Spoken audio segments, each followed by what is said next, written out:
Masechet Kretot, résumé du Daf He. Premier sujet du Daf, la Gemara ramène la halakha de Rabbi Yitzhak qui dit celui qui a mangé du Chadash, de la nouvelle récolte avant son temps, avant d'attendre le 16 Nissan où on fait l'offrande du Minchat HaOmer, donc c'était encore interdit. Et lui il a mangé de la nouvelle récolte en trois états différents, du blé, des graines grillées, Kali, ce qui s'appelle dans la Torah Kali, et Carmel, qui est le blé tel quel. Il a mangé ces trois choses-là avant le 16 Nissan, il est loqué, il est chayav malkout trois fois. Trois fois on le fera pour ces trois vérotes-là. Et la Gemara demande, mais pourquoi est-ce qu'il est chayav trois fois?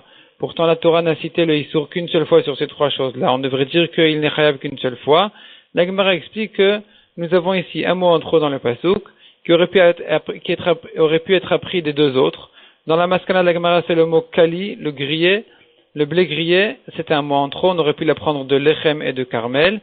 Et donc, on apprend, puisqu'il était un mot en trop, il vient nous apprendre qu'on est chayav dessus séparément. Et puisqu'il est écrit entre Lechem et Carmel, on apprend de lui, et pour Lechem et pour Carmel, qu'il est chayav sur chacun séparément. S'il a mangé les trois ensemble, il est chayav trois fois.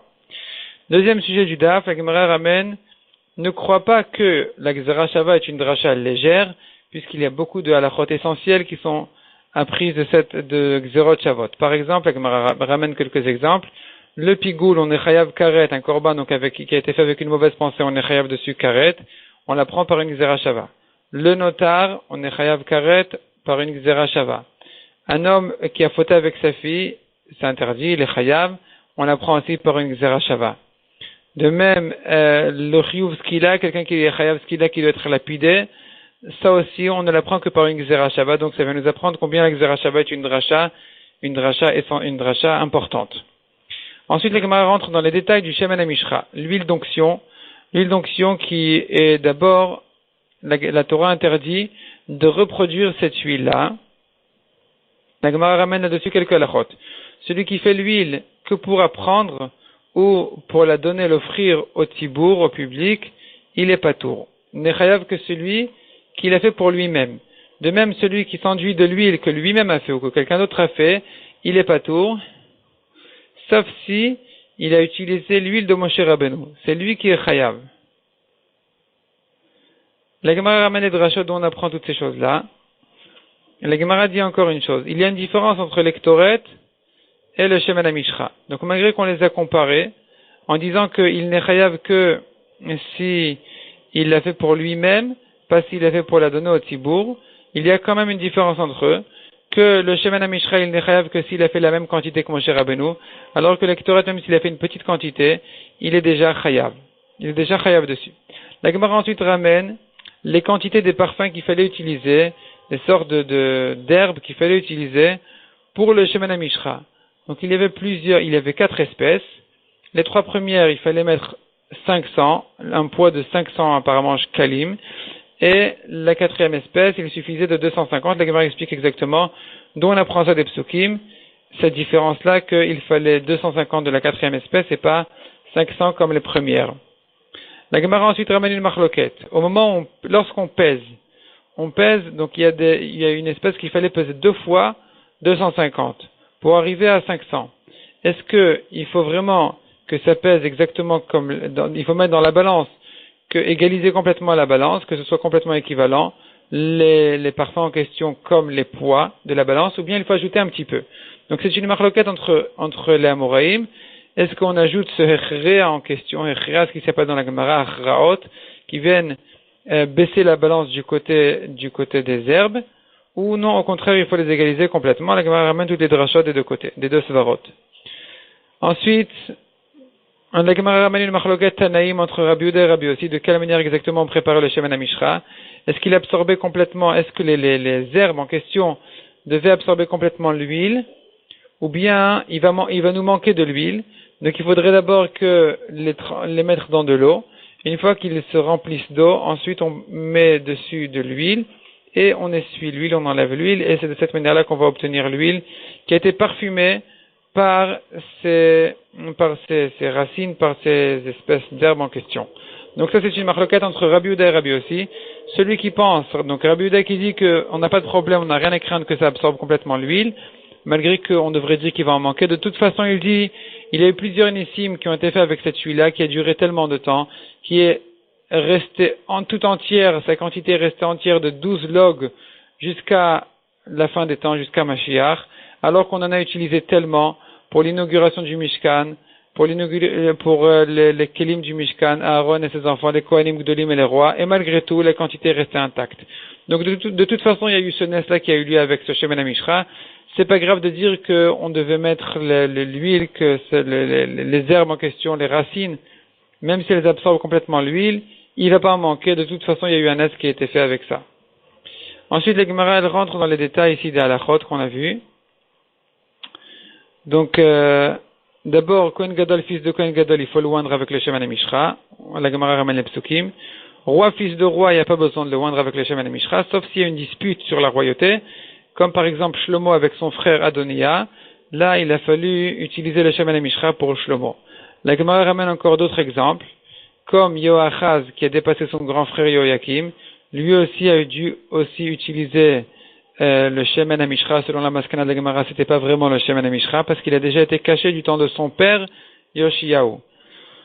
La Gemara ramène encore d'autres exemples, comme Yehu ben Nimshi, qui faisait partie des rois d'Israël, où malgré que il n'était pas le premier roi, malgré tout, il a fallu le oindre. La Gemara dit que, en réalité, Yehu ben Nimshi, de toute façon, il était le premier roi parce qu'il n'a pas hérité de son père. Au contraire, il a pris la royauté de Yoram ben Achav.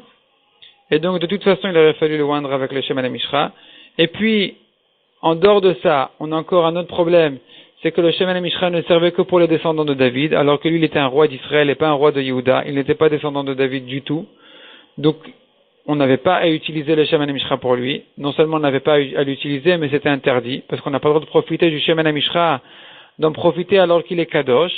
Donc, les Gemara dit effectivement, Yehu ben Nimshi, lui, il avait déjà pour première raison, il fallait utiliser, en quelque sorte, il aurait fallu le oindre avec le Shemen HaMishra s'il était un descendant de David, puisqu'il n'a pas hérité de son père.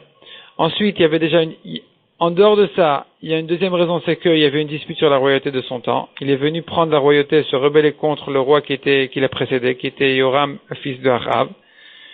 Mais effectivement, on n'a pas utilisé le Shemen HaMishra, mais une autre huile qui était parfumée, avec une bonne odeur, puisque finalement il n'était que roi d'Israël et pas roi de Yehuda. La Gemara ensuite ramène donc l'histoire de Yoachaz qui a dépassé son grand frère Yoakim. La Gemara rentre dans les détails de cette famille. Donc Yoshiyahu avait 3 enfants. Le premier qui s'appelait Yochanan, qui s'appelait aussi Yoachaz. C'était pas le premier, c'était le deuxième. On l'appelle dans le pasuk premier parce qu'il a régné en premier et il a dû dépasser son frère aîné, malgré qu'en général il faut donner la royauté au fils aîné, puisque le fils aîné ici n'était pas tzaddik, donc elle est passée la royauté chez son frère. Le deuxième qui a régné ensuite, qui était en fait le fils aîné, c'était Yoakim. Le troisième qui a régné après Yoakim, c'était son fils Yechonia. Et le quatrième, c'était le troisième frère qui s'appelait Tzidkiyahu, qui s'appelait aussi Shalom. Et son vrai nom, c'était Matania. La Gemara explique que son nom, c'était Matania, mais Nebuchadnezzar l'appelait Tzidkiyahu en lui disant, si tu te rebelles, alors Hachem va justifier le jugement contre toi. C'est pour ça qu'on l'appelait Tzidkiyahu. Hachem va justifier le jugement contre toi. Shalom, on l'appelait pour 2 raisons. Soit parce qu'il était parfait dans ses mitzvot, soit parce que Shalom, ça vient du mot de compléter. C'est lui qui a complété, en fait, c'était le dernier roi de la descendance de David. La Gemara ensuite décrit de quelle manière on faisait l'onction.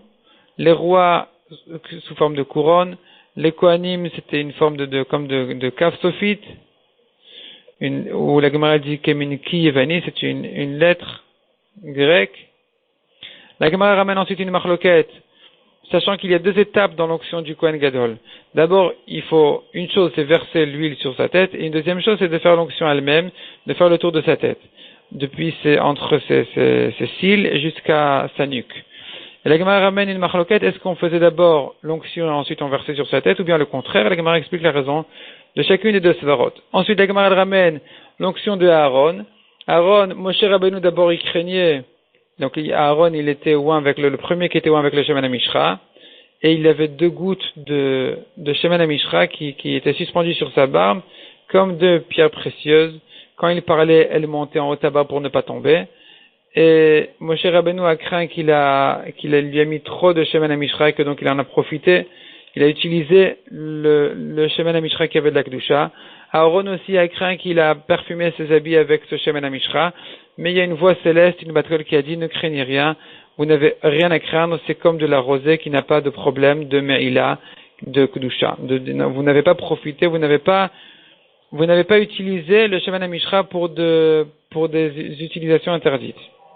La Gemara ensuite ramène quelques simanim intéressants, plusieurs choses qu'on fait en tant que siman, que bon siman.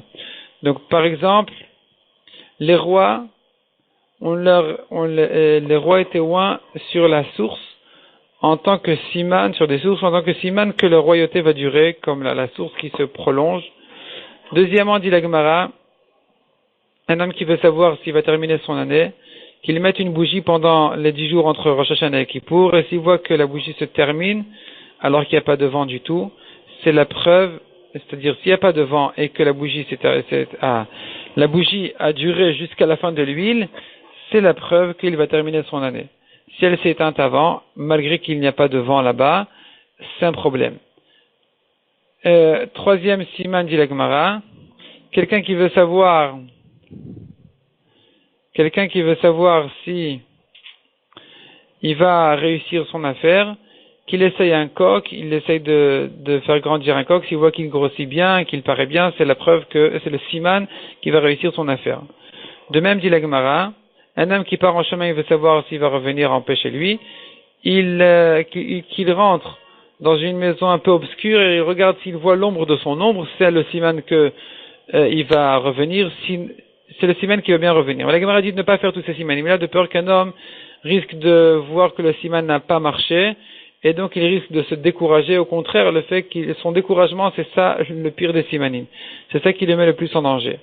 Parce que s'il fait pas ce siman-là, encore peut-être que sans savoir qu'il y a un décret sur lui, il peut faire tchouva, il peut faire des mazim tovim, il peut faire des tzedakot, il peut avoir des mérites, il peut faire des tfilot, et que Akadosh Baruch Hu, finalement, il va lui réussir son année et sa vie.